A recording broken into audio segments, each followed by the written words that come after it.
Welcome back to Fridgestuck for the finale of the Summer of Dancestors.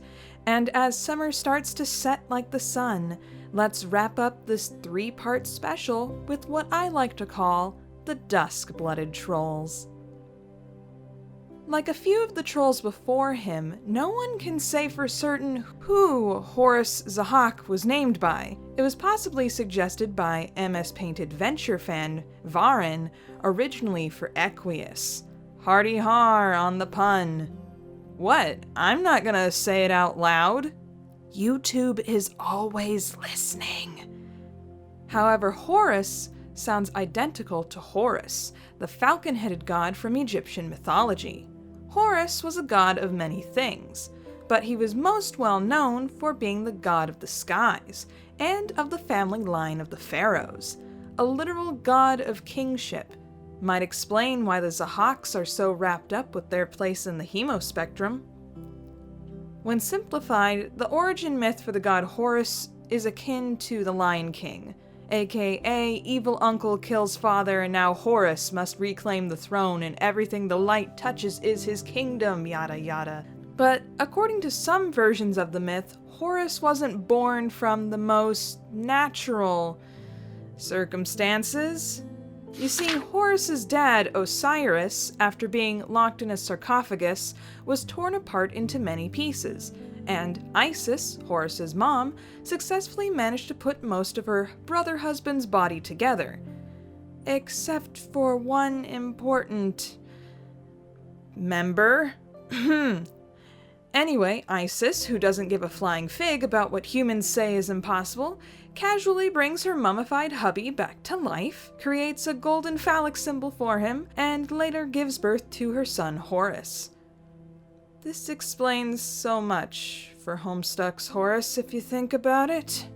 God Horus would eventually overthrow his evil donkey, fox, aardvark-headed uncle Set, become king of the gods, and have, depending on the myth, 2 lovely ladies as his wives. One was Hathor, the cow-headed goddess, hence Taurus-based troll Rufio Nitram as his love interest, and the other, more often mentioned wife of Horus was Circuit, the scorpion goddess!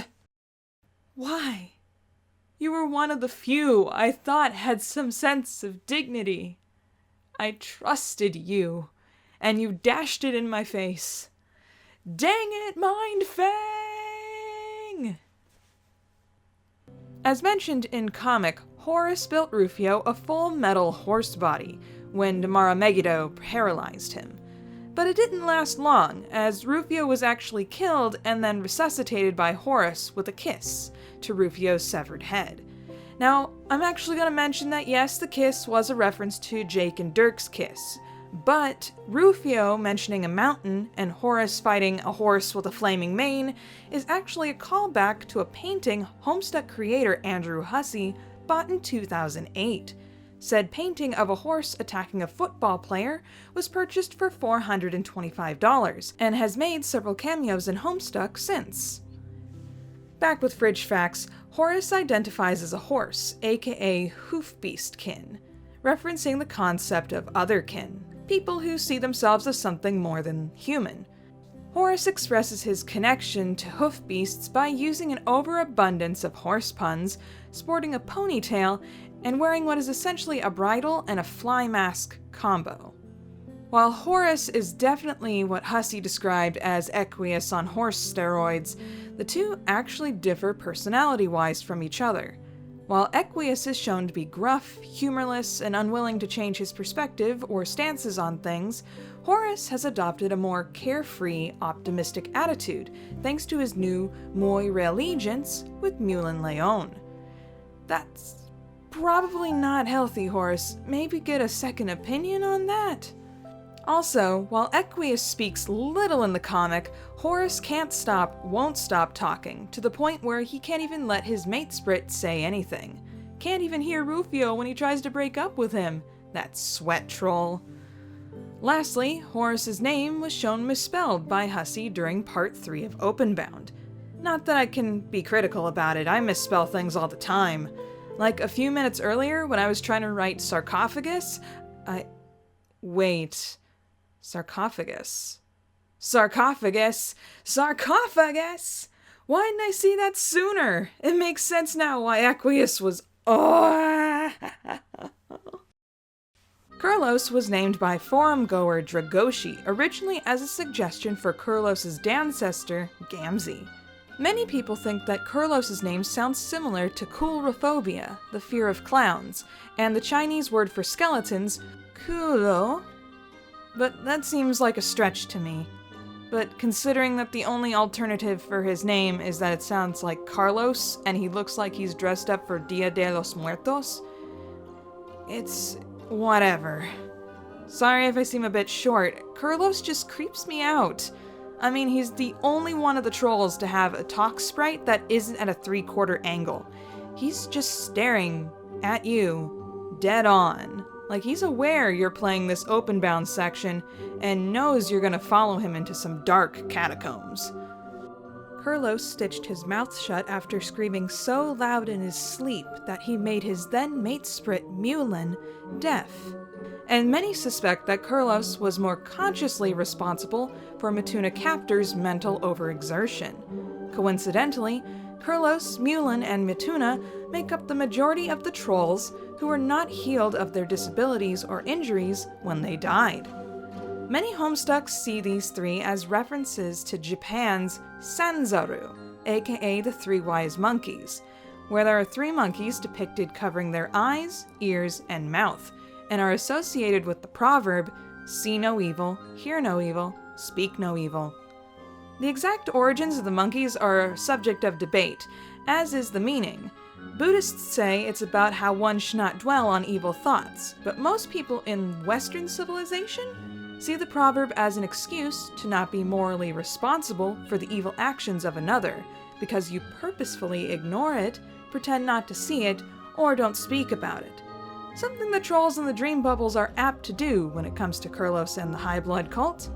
The proverb also has connections as a code of silence for gangs, something the three are complacent in, even though most are ignorant to this fact. However, another thing connected to the wise monkeys is that occasionally you see depictions showing 4 monkeys instead of 3. The 4th monkey is depicted in one of 2 ways, either with hands covering its genitals or covering its nose, respectively called Do No Evil and Smell No Evil. This could be connected to Cancri Vantas, a proud celibate, or Latula Pyrope, Metuna's mate sprit, and suspiciously, the only other troll who is not healed of her disability upon reaching the dream bubbles. Unlike Mulan and Metuna, due to his connection to Lord English, Kurloz does not appear in the ghost army of Soundpage Collide. He doesn't even appear in the pixelated crowd before Collide, and we had Arania and Damara ghosts in there. Where the Arania and Damara ghosts disappeared to will have to remain unsolved. Cronus's name was suggested by Toby Radiation Fox, originally for his ancestor Cronus Ampora. In Greek mythology, Cronus, sometimes called Kronos, was the leader of the Titans, the children of the primordial creation deities Uranus and Gaia. Cronus was the titan of the harvest, and was given a sickle or scythe by his loving mother to castrate and murder his father. What is it with the old pagan gods and castration? Cronus took over the world, married his sister Rhea, and everything was cool for a while. But then Cronus remembered that his mother and father said that he would get overthrown by his own children. So, whenever Rhea had a baby, Cronus did the sensible thing and ate it. This certainly colors Orphaner Dulscar in a new light. Come to think of it, aren't all food products on Alternia grub-based? Rhea, being the titaness of motherhood, did not like this, and after the 5th time this happened, she was pretty miffed. So when she gave birth to her 6th child, Zeus, she hid the baby, wrapped a rock in swaddling clothes, and let Cronus eat the rock. Zeus would later grow up, save his siblings from his dad's stomach, and after the family teamed up and killed their dad, Zeus would become the ruler of the Greek pantheon. The Cronus of myth was seen as a monster by the Greeks, but the Romans thought he was cool, and later merged Cronus with their god Saturn. The planet Saturn is associated with the Aquarius sign, thus the violet blood troll was named. Personality-wise, Homestuck's Cronus is a parody of hipsters and boys who suffer from the dreaded nice guy syndrome. You know, when a guy acts nice for an expected reward and not because it's, basic human decency, aka a creep.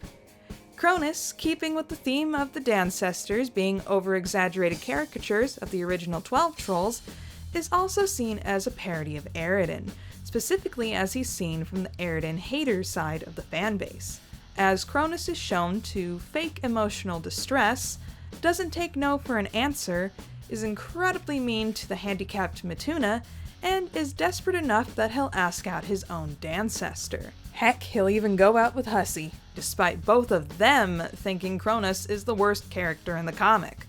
Heck, the closest thing to a good friend Cronus has is Matuna. In terms of his design, Cronus is based on American greaser teenagers from the 1950s. In the context of the comic, this is largely due to Cronus, after observing the Earth Kids and seeing an opportunity for attention, deciding that he is humankin, hence his white symbol shirt. A lot of the Dancestors were influenced by human culture, but they never fully grasped what they were referencing, like Mulin and the phrase, "gay babies," and Cronus and his cigarettes. The Bard of Hope refuses to light the cigarettes hanging out of his mouth, saying that it would be a waste. However, this is possibly a reference to the book The Fault in Our Stars, as one of the main characters, Augustus Waters, has a habit of putting cigarettes in his mouth and refusing to light them, as a grand metaphor. A grand metaphor that author John Green says is ultimately wrong, but yeah, terminally ill teenager, let's let him have this. Lastly, one of the major aspects about Cronus are his ties with the Hope player prophecy that spanned several game sessions, saying that a Hope player would be the one to ultimately defeat Lord English.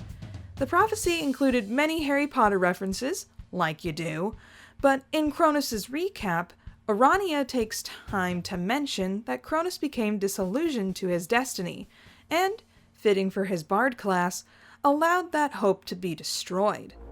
I'm unsure why he suffered this crisis of faith.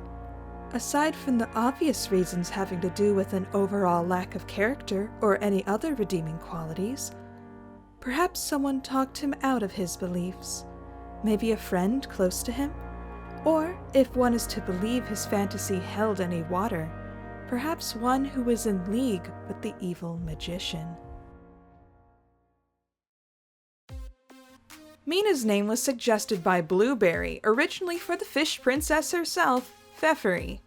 The name derives from the Hindi name of the zodiac sign of Pisces, Meenah. Meenah's name can also be seen in two other forms of Indian culture. One is from mythology in the goddess Parvati, specifically in the form of Meenakshi, the fish-eyed goddess, the divine ruler of the city of Madurai, tying in with her royalty status. The second is the Meenah, the name for the tribal caste in northern India, who, in the past, were known as a war-hungry, bandit-like people, but in more recent history have shown to have better rights for women than other Hindi castes as of right now. I mean, widow remarriage, am I right? Pretty cool. Meenah's name could also possibly be a reference to an ancient Near Eastern unit of currency called the Meenah. Perfect for that treasure-loving heiress. It's thanks to Meenah that we even had Homestuck's storyline to begin with.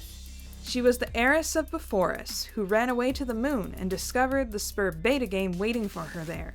She manipulated her friends into playing it with her, and decided to spur her team to success by actively attempting to destroy all their teamwork efforts. These attempts ultimately backfired, when Damara went on a rampage and fatally wounded Meenah. Meenah, with Urania's help, went god tier soon after. The session dragged on for sweeps and eventually became unwinnable, causing the trolls to hit that scratch reset button. Meenah took the chance to explode everyone first, stealing their lives away, so that the group could continue in the dream bubbles as ghosts, though Meenah took a few eons to rejoin the others for some reason. I can't really think of anything else to say about Meenah fridge fact-wise. Hussey did say that Meenah, being arguably the best Dancestor of the bunch, is due to him throwing Pisces peeps and Pfeffrey fans a bone, since the Fish Princess did next to nothing in the story and then died. Something tells me that the Pfeffrey episode might be shorter than usual.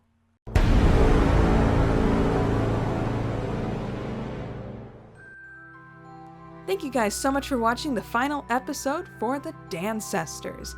I hope you enjoyed and had a great summer. Is there a fact that I missed? Do you have a suggestion for an episode? Leave it down in the comments below and it might end up on the show someday. Be sure to leave a like and subscribe, maybe donate to my Patreon, and I will see you all next time. Bye!